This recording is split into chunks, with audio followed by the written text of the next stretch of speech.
আসসালামু আলাইকুম। হিন্দু ভাইদের জন্য নমস্কার, অন্যান্য ধর্মের জাতি ভাইদের জন্য আদাব। আমি তান্ত্রিক গুরু চৈতন্য বড়ুয়া, চট্টগ্রাম রাঙামাটি থেকে আজকে পাওনা টাকা আদায় করা তাবিজ, যে তাবিজখানা আপনারা আমার স্ক্রিনে দেখতে পাচ্ছেন, এই তাবিজের মাধ্যমে পাওনা টাকা আদায় করার জন্য খুব শক্তিশালী পাওয়ারফুল একটা তাবিজ। আপনারা যারা মানুষের কাছে টাকা পাবেন,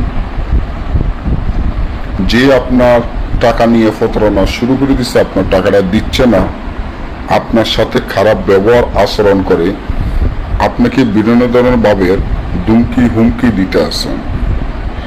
এই যে দুমকিগুলো দিচ্ছে, আপনার মনের মধ্যে ভয় ঢুকিয়ে দিতে আসে, এবং কি আপনার টাকাটা তো দিবে না বলে আরো আপনাকে মারধর করবে, এরকম হুমকি দেয়।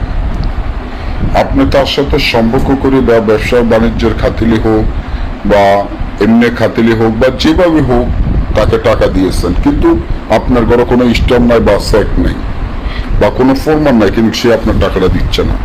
বা আপনার কাছে ফরমানও আছে, চেক আছে বা স্ট্যাম্প আছে, কিন্তু সে খুব ক্ষমতাশীল লোক, এখন সে তো আর আপনার টাকাটা দিবে না বা দিচ্ছে না। তখন আপনি কি করবেন বা কি করণীয় বা কি করলে সে আপনার ফাওয়ারে ক্ষমা চেয়ে আপনার টাকা দিতে বাধ্য থাকিবে?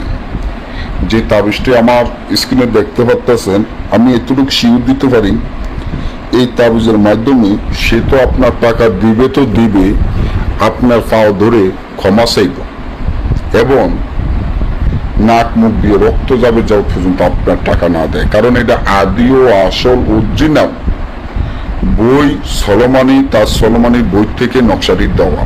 আপনি মনে করেন এটা সাধারণ কোনো নকশা? পরীক্ষিত নকশা। এই নকশার যে মক্কেল আছে, মক্কেল খুব গরম মক্কেল, কাজ করার সাথে সাথে কাজ করে দেয়। তো এই কাজটি করতে গেলে যে নিয়মটি আমি বলে দিচ্ছি, নিয়মটি হলো, এই তাবিজটি আপনারা লিখিয়া বিষাক্ত সাপের রক্ত দিয়ে তাবিজটি লিখিয়া যে কোনো কবরস্থানে গেড়ে দিবেন। একটা তাবিজ কবরস্থানে গেড়ে দিবেন, তবে তার নাম, তার পিতার নাম, আপনার নাম, আমার পিতার নাম সহ